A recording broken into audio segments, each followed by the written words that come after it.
Duke fans, I'm still hyped about this. Look, so this episode, I think it's 148. We might be 149. We really don't care because just a few minutes ago,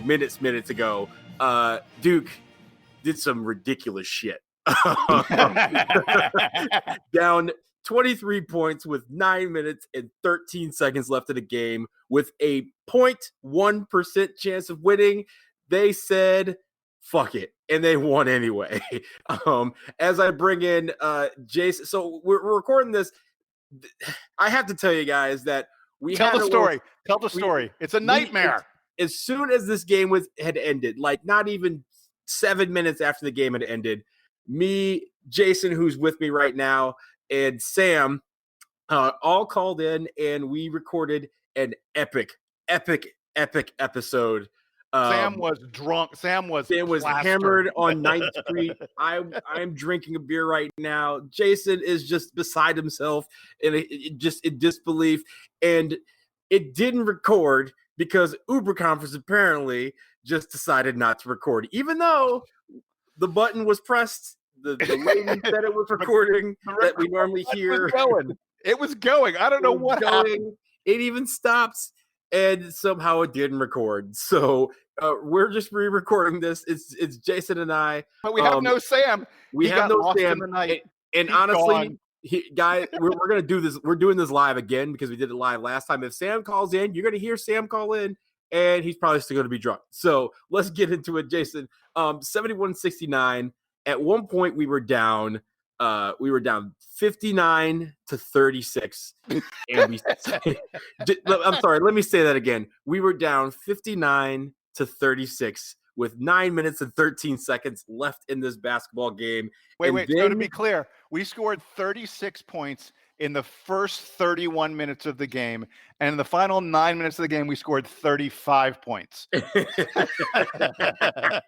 We closed the game on a 35-10 run. That's pretty good. That'll do it. Okay. That'll do it. So, Jason, let's start off with, first of all, tell the people how you ended up watching this game. Oh my God. Your story's epic. My story's epic. I have the best story ever. So I had to pick up my wife at the airport. She was flying. She was out of town in a conference. This is part of being married. You go to the airport, you pick your wife up. There was bad traffic. I didn't get home until like 10:15, something like that. I checked my phone. I was recording the game. Look, there's no sin in watching a game on DBR delay. Lots of the time, I'll just start it from the beginning. For some reason on this one, I went, you know what? I'll go ahead and I'll check the score, because sometimes when it's really exciting, I like to watch it really, really, really live. So I checked the score. I literally checked the score. We were down 23 points. And I was like, oh, shit. This is just a nightmare. Yeah. I look at my message. I've got text messages. I've got emails from 5,000 different friends, and I'm like, I'll watch this later. I'll be able to dissect this disaster at some point in the future. And, that's life. No big deal. And so I went away from the game for a couple minutes, putting away some clothes and stuff like that. I then look up and we're down like 16. And I'm like, I wonder if is something happening here? And I turned on the TV. So I got to experience just the good parts. How about that? Look, so I was watching the game at home. I normally watch the game if it's at 7:00 or like an early start time. I usually watch it over at my best friend's house. They just had a baby, so they're on a weird sleep schedule. So my best friend, he goes to bed at 9. So he has not seen this game. I just sent him a message saying, I cannot wait for you to wake up, because he's going to see what happened and he's going to have a lot of questions. But anyway, I'm texting during the game with my friends from my freshman dorm. Jason, you and I are texting. And I'm going to take the people, Jason, through this little sequence of the second half. So I basically texted Jason that this game sucks. And at this point, he's probably getting a bunch of these texts. And so It was about this point where Jordan Goldwire checks into the game and steals the ball, immediately goes down the court and blows a layup. So and let's be clear. This was not a contested layup. No, it was there a was breakaway no one. layup that This he was just, this was I don't layup know. line. Yeah. It wasn't even full speed. This was like the layup line, the pregame layup line. Yes. And so Jason goes, it's nice that Jordan Goldwire is getting some run, but he sort of needs to be able to make wide open, uncontested layups, And I go, he's 5 for 30 in the year, and a lot of these are blown layups. And as I say that, Jordan steals the ball again, hands it to Trey Jones, who lays it in, and we're down like 19. And so I go, okay, well, he can do more of that. So Jason and I are going back and forth. I'm texting with my friends. My friends, by the way, have turned this game off. And one of my friends goes, if we get down to 10 points, let me know, but I'm not doing anything else. I'm following on Gamecast. I'm doing other stuff. And so it gets down to about 14 points, like Jason said. And I go, if we come back and win this game, it's special podcast time. So as soon as I say that, we hit a couple points. We're now down to 10 points. I alert my friends that the 10-point mark has happened, but everyone is to remain calm and keep doing what they're doing at this moment.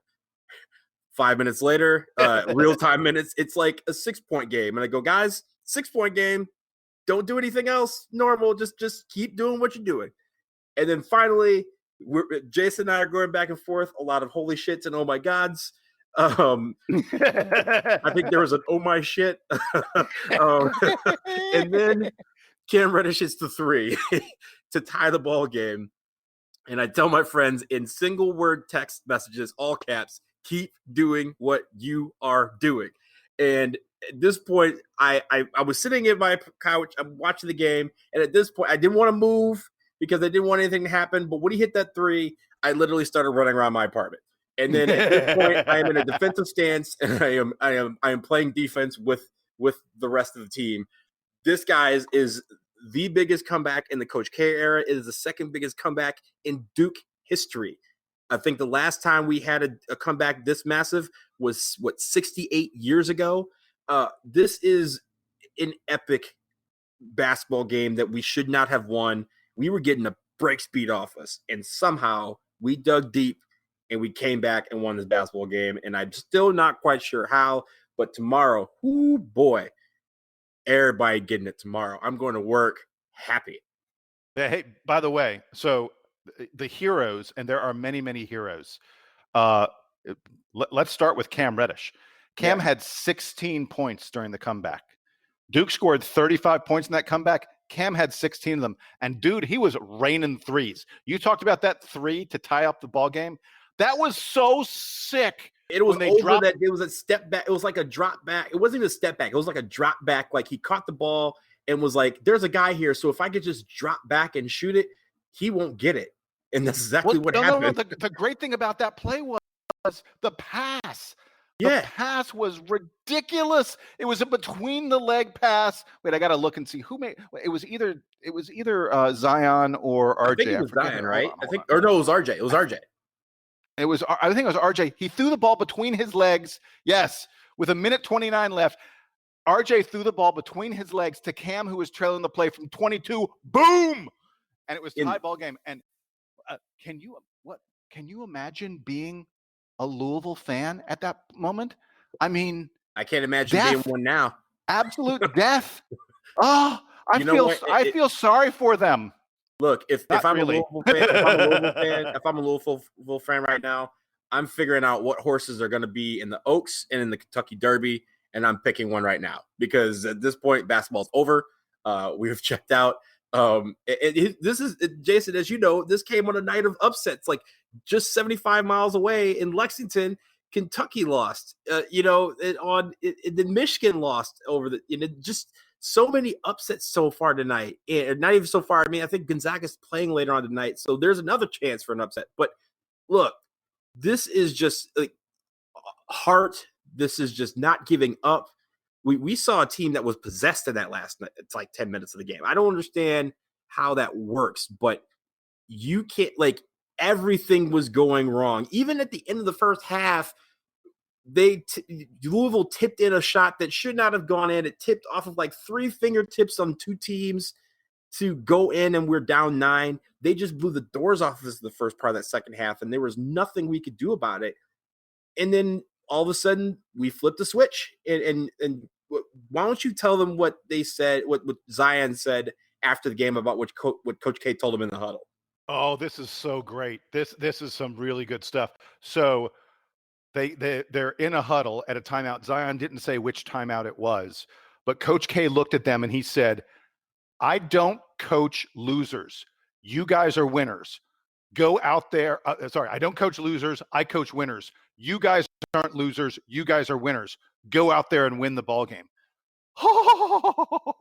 Look, I'm still running Yeah, through brick walls, Jason. I'm still running. yeah, Like yeah. my When TV the is destroyed. I don't have a TV anymore. If anyone wants to go fund me a TV because I broke it by running through it when he just said that, you could do that.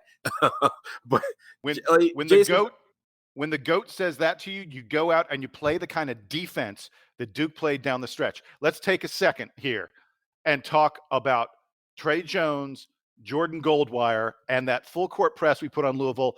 And Louisville just went into absolute meltdown mode. I think at first, like we hit like Cam hit a three and we got a steal, and Louisville sort of like, yeah, we're still up 16 points, no big deal. And then Louisville kind of went, oh my fucking shit, I don't know what to do with the ball. I'm terrified. The steals, oh my God. So it wasn't normal kind of steals. It was, I am way better than you. I'm faster than you, and I'm taking the ball away from you kind of steals. We're snatching balls out of the air. I mean, Louisville actually got lucky. There were a couple times they just tossed the ball up and it managed to ricochet to one of their guys. They were absolute in panic mode. Completely it seemed like to me like it was. So first of all, I feel like it's disingenuous to call it a full court pressure that was applied there. It was like it was a two-man full court press. Well, it was no, it's not even that. The court is 94 feet long. I feel like it felt like they were playing 96 feet. Like if there was a square inch on the court that someone was holding a basketball, there was two guys around them, and it was usually Goldwire and or Trey Jones just swarming. It was like they smelled blood in the water and all the sharks came. Like and they saw the chum and they just said, let's go hunting. And that's what it was. Like anytime and it was like Louisville was forced to play hot potato. Like, who wants the ball? I don't want it. You take it. You take it. You take it. And at that point, like Zion would come in and steal it, or Trey would come in and steal and say, well, if you guys don't want the ball, I'll take it. And we're going the other way. And that sort of pressure was it was something that it started out surreal because like, oh yeah, they're going to make this interesting, but they still got to make some shots. And then when we started hitting those threes, that's when you're like, oh shit, this is happening. Like this, we're trying to make something. And look, at the end, there was that call where Cam Reddish to take the lead. Cam Reddish drives the lane. He gets called for a charge, but the Louisville player had a foot inside the cylinder. Restricted area. Restricted area. They reviewed it, which is a reviewable call, and it's funny because just in that Louisville or that Kentucky LSU game, there was a goaltending that was not reviewable. They reviewed the shot and found it not to be reviewable, and that's how Kentucky lost the game. This play was reviewable, so they reviewed it, reversed the call, called it a blocking foul, which it rightfully was, and Cam Reddish hits two massive free throws, and these guys play defense and win the game. It's just unbelievable effort. Unbelievable. By the way, it is now, because it's a little bit past midnight, the game ended a little less than an hour ago. It is now Coach K's 72nd birthday. How's that for a birthday present? That's a birthday present. And here's the thing. I don't believe Zion that's what Coach K told him in the huddle. I think I told you this. I think he said, look, guys, my birthday's tomorrow, and if you guys don't win, you don't get any cake. And these guys went off and said, we want birthday cake. We want all the ice cream. We want the balloons. We want the party. We want all of it. We want everything. And that flight home is going to be maybe they're probably going to sleep, which I hope so, because last night they actually got in around the same time due to flight issues with the weather and stuff like that. So that partly contributed to their out of syncness. But look, this ride home is going to be great. And now they have to, compartmentalize all this, put it away, because we got NC State coming to Cameron in a few days. So I've been looking at Twitter. The best Twitter's tweet I've seen right now. Twitter's nuts right now. The best tweet I've seen, some dude named Blake Mitchell. Blake, I don't know who you are. I don't know if you listen to the podcast or not, but B Mitchell 94 said, greatest comeback since Lazarus. We were dead. Let's be clear, we were dead It was 99.9%. There was 0.1% that Duke comes back and wins this game. But clearly those percentages don't know about the heart of R.J. Barrett, Cam Reddish, Zion Williamson, Trey Jones, and Jordan Goldwire. Those guys played the last 9 minutes together. There was no substituting. Jack White was in there a little bit, but I mean, those guys. And Alex O'Connell was throwing his body around too, all 112. They played so pounds. hard. They really did. They played so hard. They really did. How did all 40 minutes of this game and not pass out? Also, let's talk about in the first, Zion had I thought a terrific first half, and he was really the only bright spot in the first half and in early part of the second half. But in that second half, like in the first, I didn't see it. In the first 6 minutes, I know, right?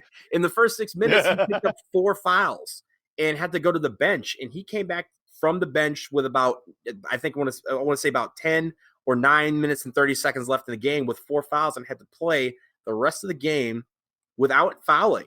And he did. And that's trust. Like, he went out there and coach was like, I trust you to go out there and play your game and do what you do and not pick up any more fouls. And he did that. And Cam Reddish just went lights out. Jordan Goldwire coming off the bench. Who would have thought Jordan Goldwire would be the hero of this game? Really? Really? Yeah. This guy. You talk about Zion and the fouls. I'll tell you, at like the 2:15 mark, Cam missed a 3-pointer. Jordan Nwora of Louisville had just made a 3-pointer to put them back up 5. We cut it to 2. They put it back to 5. 2:15 left. Cam misses a 3, and Zion really went for the rebound. He went hard after it. Yeah. But he didn't quite get it. He was lying on the ground. I thought he was about to get a foul called, and he was going to foul out, and it was going to be ball game over.